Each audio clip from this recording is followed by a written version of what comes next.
Bonjour et bienvenue à ce webinaire consacré pour cette session à notre gamme de switch XGS 1930. Je suis Fanny Clavel, je m'occupe entre autres chez XL France de nos gammes de switch.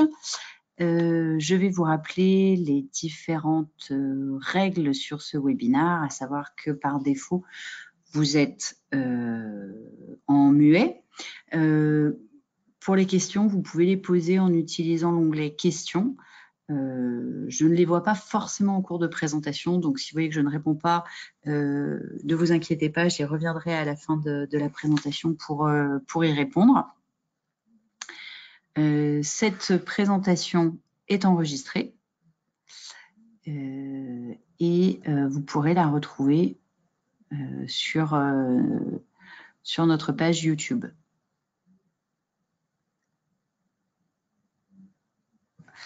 Donc, je vais partager mon écran de manière à ce que vous puissiez voir la présentation.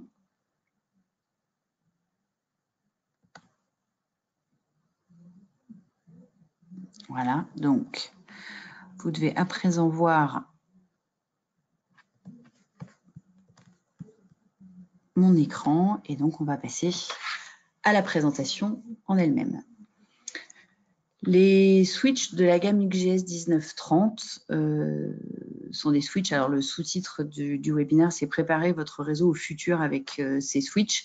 Pourquoi préparer au futur? On va le voir, c'est pour plusieurs raisons, mais parce que ce sont des switches qui vont être capables de vous accompagner dans les développements futurs. Il faut savoir qu'on a désormais des besoins de plus en plus forts en bande passante, que ce soit avec les AP Wi-Fi nouvelle génération, donc le fameux Wi-Fi AX ou Wi-Fi 6, les serveurs qui ont de plus en plus des connectiques 10 Go, les équipements de sauvegarde haute performance sur lesquels on va trouver du flash ou du SSD. On a besoin donc d'uplink vers des cœurs de réseau, vers des serveurs, vers de la sauvegarde qui offrent une bande passante extrêmement large. La particularité de tous les switches de la gamme XGS 1930, c'est qu'ils possèdent 4 ports 10 gigabits SFP+, ce qui va vous permettre d'éviter les goulots d'étranglement et de préparer votre réseau pour le futur. Alors, il y a 4 parties. On va voir d'abord présentation de la série, des exemples d'utilisation, positionnement par rapport à la concurrence, et je vais vous parler d'une promotion que nous avons lancée, que nous lançons aujourd'hui même. Alors, les switches XGS 1930 font partie des switches qui sont Nebula Flex. Alors, je vous rappelle qu'un switch Nebula Flex, c'est un switch qui peut être utilisé dans un environnement Nebula. On a aujourd'hui chez XL 3 gammes de switches que vous allez pouvoir utiliser avec Nebula. Vous allez trouver d'abord nos switches de la gamme NSW, qui sont des switches dédiés à Nebula, qui ne peuvent être utilisés qu'en utilisant notre plateforme de management cloud Nebula, qui existe de 10 à 48 ports en version PoE, avec des budgets pouvant aller jusqu'à 375 watts,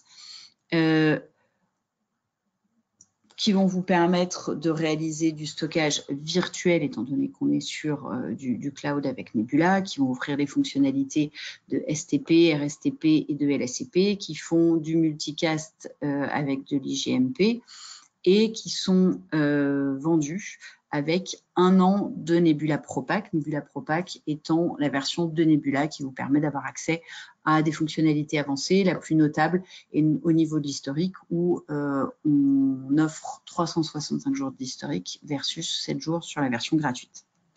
2 autres gammes de switch vont pouvoir être utilisées en Nebula, mais ont la particularité d'être hybrides. On va retrouver notre gamme GS1920 V2 qui chez XL est la gamme la plus vendue, c'est notre best-seller, qui existe de 8, 24 et 48 ports avec à chaque fois des déclinaisons PoE qui vont jusqu'à 375 watts. Les différentes fonctionnalités, le 8 ports, donc le GS1920 8HP V2 et fanless avec un budget de 130 watts, avec un bloc d'alim interne. Ces switches sont hybrides, c'est-à-dire que vous allez avoir la possibilité soit de les manager de manière classique, donc là on est sur du switch smart administrable, donc via l'interface web, ou alors en Nebula, le tout gratuitement, sans avoir à ajouter de licence. Ce qui va permettre dans un mode ou dans l'autre d'avoir des déploiements extrêmement rapides. Pareil, on va retrouver les fonctionnalités STP, RSTP, MSTP et LSCP et on peut faire de l'IGMP, enfin du multicast avec l'IGMP. XEGS 1930, c'est le pendant du GS 1920, mais avec des ports d'uplink 10 Go, donc qui existent en 28 et 52 ports, avec des déclinaisons PoE jusqu'à 375 watts, enfin avec 375 watts de budget. Et donc, comme je vous le disais, sur chacun de ces modèles, on va trouver 4 ports d'uplink 10 Go fibre. Ces switches-là sont Nebula Flex, c'est-à-dire que vous pouvez les utiliser comme les GS 1920 V2 en version Smart ou en Nebula. Et donc, on va retrouver exactement les mêmes avantages. Ces switches hybrides donc, vont vous permettre de passer d'un management standalone à la gestion cloud. Vous pouvez changer d'avis autant de fois que vous le voulez et c'est totalement gratuit. Il n'y a pas de licence à activer. Nebula, vous allez avoir tous les avantages de la gestion cloud, c'est-à-dire un déploiement simple, un réseau qui va pouvoir suivre vos différentes évolutions tout en souplesse. Et avec le standalone, vous retrouverez les facilités de la gestion avec des switches smart administrables, avec notamment un paramétrage intuitif via le web GUI et différents wizards qui sont très simples à utiliser. Donc, le XEGS 1930, donc je vous le disais, 28 et 52 ports.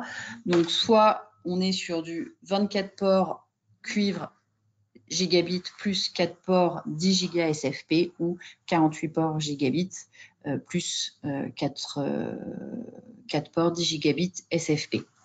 Ces modèles sont équipés de la technologie SmartFan de manière à limiter, c'est très important, l'impact sonore du switch en fonctionnement.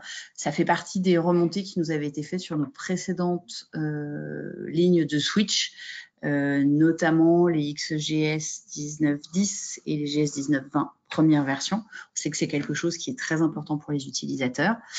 Et la possibilité en version PoE d'équiper toujours plus d'équipements.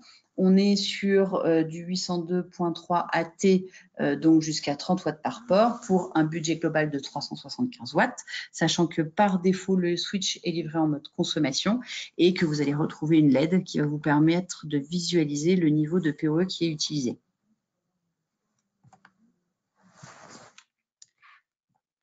Donc, cloud ou standalone, l'avantage, c'est qu'avec ce switch, c'est vous qui décidez. Et vous décidez à tout moment. Avec Nebula, c'est simple. Alors, il faut d'abord avoir un compte Nebula, mais vous allez enregistrer votre XEGS 1930 soit sur NCC en utilisant n'importe quelle connexion Internet, soit en utilisant l'app Nebula. Et à partir de ce moment-là, vous pouvez manager, configurer, monitorer votre équipement à tout moment, où que vous soyez. Standalone, alors soit vous choisissez le mode standalone au démarrage du produit. Si c'est un produit Nebula que vous souhaitez vous changez d'avis et vous souhaitez les utiliser en standalone, ben c'est très simple. Vous désenregistrez votre équipement de Nebula, vous le rebootez en démarrage usine, et dans ces cas-là, il redémarre en mode standalone. Et le tout se fait vraiment en quelques clics. C'est un processus extrêmement simple et extrêmement rapide. Alors, pourquoi un switch hybride? Parce que ça vous offre une vraie flexibilité. Vous pouvez choisir en fonction de l'évolution de vos besoins, en fonction de l'évolution de vos clients. C'est aussi la sérénité d'avoir une seule référence de switch à acheter. On n'a pas plusieurs gammes où il faut gérer les stocks.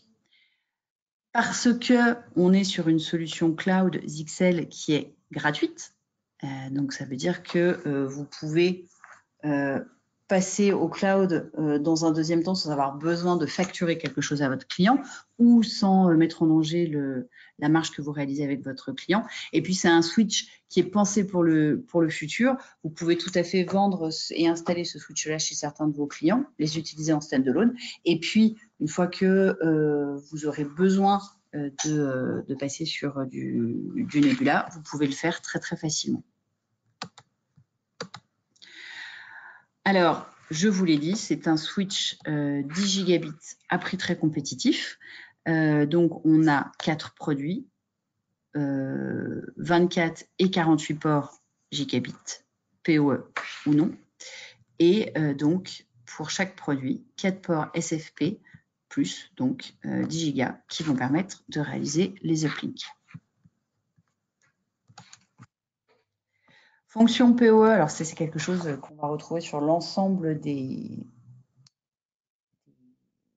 switch PoE chez XL, mais une utilisation intelligente du PoE. Voilà. Vous avez un mode consommation, c'est-à-dire que quelle que soit la classe de l'équipement qui est connecté sur un port, à partir du moment où on est sur une classe maximum 30 watts, le switch va fournir à l'équipement exactement la puissance dont il a besoin pour fonctionner. Donc, ça veut dire que, par exemple, si vous branchez un téléphone IP qui va être de classe 15 watts, mais qui, au maximum, va consommer 7 watts et en veille, quand il n'est pas utilisé, va consommer 2 watts, bah, le switch va fournir 7 ou 2 watts en fonction de l'utilisation. Ça permet, sans avoir besoin d'investir dans un switch extrêmement cher, d'alimenter un plus grand nombre d'équipements. Ce qui en fait un équipement intéressant. Donc, on est sur du PoE+, ça veut dire qu'on peut aller jusqu'à 30 watts par port. Qui peut faire le plus, peut faire le moins, c'est-à-dire que bien évidemment, on peut alimenter, on n'est pas obligé de monter jusqu'à 30 watts. Et donc, le budget global du 24 et du 48 ports est de 375 watts, donc budget important. Et puis, vous avez également de la visibilité en temps réel sur l'utilisation du PoE, soit sur la face avant du switch, qui permet de manière assez simple, lorsque vous passez devant l'équipement, de voir où il en est, soit à distance via l'interface web. Un design pratique jusque dans les moindres détails, donc avec un système de LED qui permet très rapidement d'avoir des indications sur le switch, donc 2 LED. La première LED qui est la LED PoE, qui va vous permettre de visualiser, donc lorsqu'on est tout en vert, ça veut dire que moins de 60% du budget PoE est utilisé.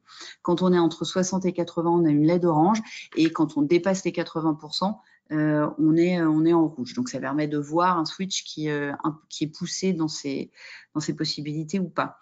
Deuxième LED, vous avez une LED cloud qui va permettre d'avoir de la visibilité sur le statut de la connexion cloud. Il est en vert quand la connexion au cloud est bonne.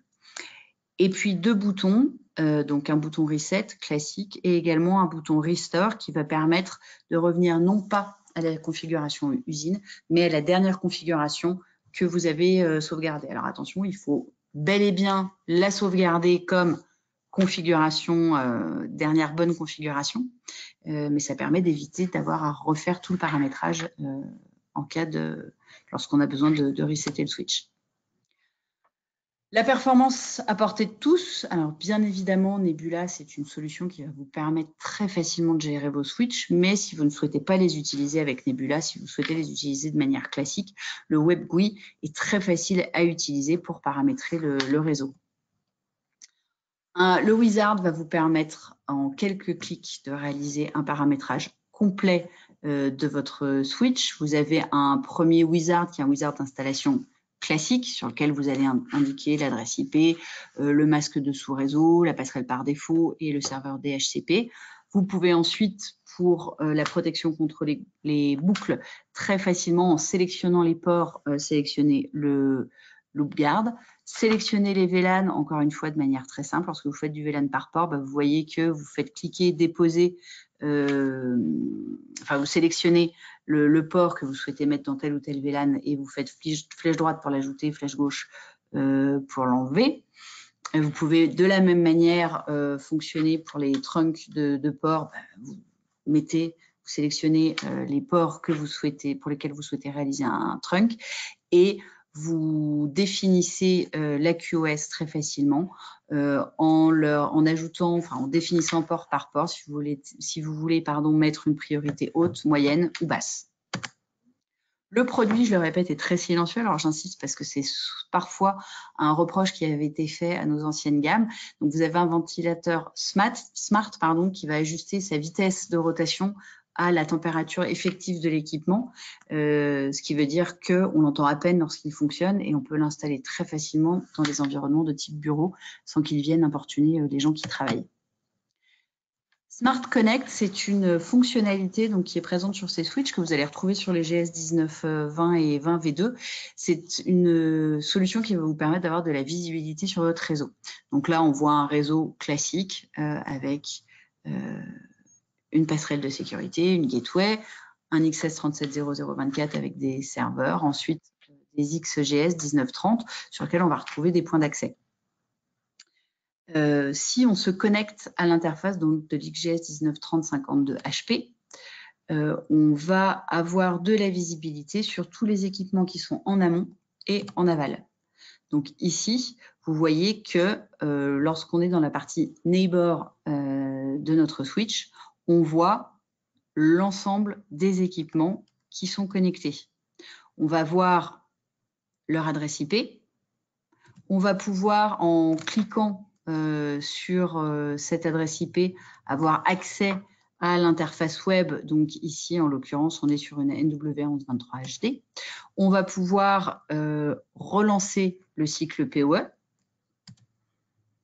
et on va pouvoir également les resetter sans avoir besoin de ressortir de l'interface du switch, se connecter à distance via l'adresse IP, etc. Donc c'est une solution qui fait gagner énormément de temps. Le design, on est sur un design robuste, on est sur un switch qu'on va pouvoir facilement trouver en cœur de réseau, donc il faut qu'il y ait un hardware de qualité entreprise, et on a utilisé pour ces switches-là les dernières technologies pour assurer qualité et solidité au réseau, notamment des PME. Tous les ports sont protégés extrêmement fortement contre tout ce qui est les ESD et les surtensions. On a un monitoring du hardware et un contrôle automatique du ventilateur, ce qui va permettre de minimiser le bruit généré. On a installé des filtres antiparasites et un condensateur solide pour maximiser la durée de vie du produit. Et on a des blocs d'alimentation haute qualité. On sait souvent que sur un switch, c'est le bloc d'alim qui peut rapidement faire défaut. Donc là, on a mis en place des blocs d'alim de qualité extrêmement forte. Vous pouvez utiliser ce produit en stand-alone. Donc effectivement, dans ces cas-là, on voit un réseau classique avec une gateway USJ 210, un XS 1920 en amont qui va permettre via des ports 10 Go RJ45 de venir réaliser des sauvegardes sur des serveurs qui bien souvent maintenant proposent des connectiques 10 Go cuivre. Deux XGS 1930, un 52, ou sur lequel on va retrouver les PC de l'entreprise connectée, et un 1930-28 HP, donc qui va permettre de connecter et d'alimenter en PoE un réseau de bornes, de caméras IP et de téléphone IP. Utilisation en cloud, on va gérer ça de manière différente. On va retrouver sur une seule et même interface Nebula, qui est la vôtre, qui est celle du revendeur, sur laquelle on va se connecter soit via NCC, donc avec une connexion web, soit via l'app, et on va retrouver l'ensemble des passerelles de sécurité, l'ensemble des switches et l'ensemble des AP qui sont installés chez les différents clients et sur les différents sites, que ce soit des télétravailleurs, des entreprises classiques, des écoles, des hôtels, des magasins. Et depuis cette interface, on va pouvoir gérer l'ensemble des équipements de l'ensemble des clients sur l'ensemble des sites. Alors, comparaison par rapport à ce que vont proposer les gammes que vont proposer nos concurrents, notamment donc classiquement Netgear, D-Link et HP, on voit que on a des budgets PoE qui sont plus importants. On voit qu'on est les seuls à proposer des indicateurs, donc les LED POE, les seuls à proposer une LED de localisation. C'est une LED qu'on va avoir la possibilité d'activer qui va permettre de repérer physiquement le switch quand on a une armoire avec un grand nombre de switches, c'est intéressant. On est fanless sur le 28 quand beaucoup de nos concurrents ne le sont pas. On propose ce switch en mode hybride, c'est-à-dire en cloud ou en standalone, et encore une fois gratuitement et sans licence à activer. Voilà, et puis après, on a des wizards, tous ne le proposent pas, et également un Restore to Last Custom, donc le fait de pouvoir resetter pas uniquement en configuration usine, mais sur la dernière configuration qu'on a définie en tant que bonne configuration. En plus de tout ce dont je vous ai présenté, ce switch est compatible avec Zone. Zone, c'est notre logiciel gratuit qui va vous permettre de paramétrer en masse depuis une interface un grand nombre de switches. Et puis, on est les seuls à proposer cette fonctionnalité Smart Connect qui va vous permettre non seulement de visualiser les équipements qui sont connectés en amont et en aval, mais également avoir la main dessus directement. Donc, en gros, si vous devez vous rappeler de 4 points sur ces switches, ce sont des switches flexibles, faciles à utiliser, que ce soit en Nebula ou que ce soit en standalone, qui vous permettent de visualiser rapidement le PoE et qui sont soit fanless, soit équipés de la technologie Smart PoE. Donc, vous avez, je vous le rappelle, 10 ports fibres, 10 gigabits, 2 modes, standalone ou cloud. Vous voyez facilement avec la LED sur quel mode vous êtes en train d'utiliser le switch. La LED de localisation, donc que vous pouvez soit activer depuis Zone, soit depuis le web GUI. La LED PoE Max qui vous permet de voir comment vous vous situez par rapport à l'utilisation du budget. Fanless ou Smart Fan, le bouton Restore qui permet de ne pas forcément revenir à une conf par défaut en mode usine. Un budget de 375 watts pour les modèles bien évidemment PoE avec 30 watts par port. Un wizard très facile à utiliser lorsqu'on est en mode classique, des fonctionnalités de routage classique, la possibilité d'utiliser le switch aussi bien en IPv4 qu'en IPv6 et en dual stack, donc c'est-à-dire les deux en même temps, du STP, du RSTP, du MSTP pour se protéger contre les boucles. Dual image, dual configuration, vous avez la possibilité lorsque vous faites la mise à jour de firmware ou lorsque vous modifiez la configuration de garder soit la version de firmware, soit la configuration préalable en mémoire, de manière à pouvoir passer de l'une à l'autre en cas de problème au moment où vous chargez le nouveau firmware ou la nouvelle configuration. Un mode CLI compact et la gestion du multicast. Donc un switch intéressant. Dernière chose dont je souhaitais vous parler, pas des moindres, j'ai le plaisir de vous annoncer que cette gamme de switch fait partie d'une grande opération promotionnelle que nous lançons sur le mois d'octobre. Pour tout achat d'un XGS 1930 PoE, donc 28 HP ou 52 HP, vous bénéficiez d'un AP offert, un NWA 1123AC Pro. Cette offre a pour objectif de vous permettre de tester en vrai tous les avantages dont vous pouvez bénéficier en monitorant, en paramétrant depuis une seule et même interface des équipements de différents types, donc que ce soit du switch ou que ce soit du Wi-Fi. Cette offre est également disponible pour les GS 1920 48 HPV2 et 24 HPV2, où là, vous bénéficierez d'une NWA 1123 ACV2 offerte. Attention, pour bénéficier de cette promotion, vous devez faire l'acquisition de références spécifiques chez vos grossistes que vous trouvez ici, donc GS 1920 24 HP V2 Bundle ou XGS 1930 28 HP Bundle. Donc, je vous encourage à tirer parti de cette offre et à ne pas hésiter à commander vos produits dès aujourd'hui.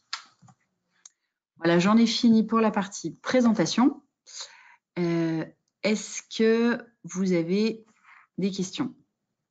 Donc, pour ce faire, je vous rappelle, je vous laisse utiliser l'onglet questions.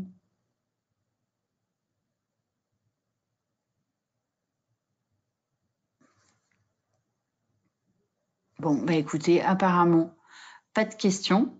Donc, je vous rappelle que ce webinaire a été enregistré et que vous pouvez le retrouver comme d'habitude sur notre chaîne YouTube. Je vous remercie de votre attention. Toute l'équipe Zixel se tient à votre disposition si vous avez besoin de renseignements supplémentaires. Je vous souhaite une bonne journée. Merci et au revoir.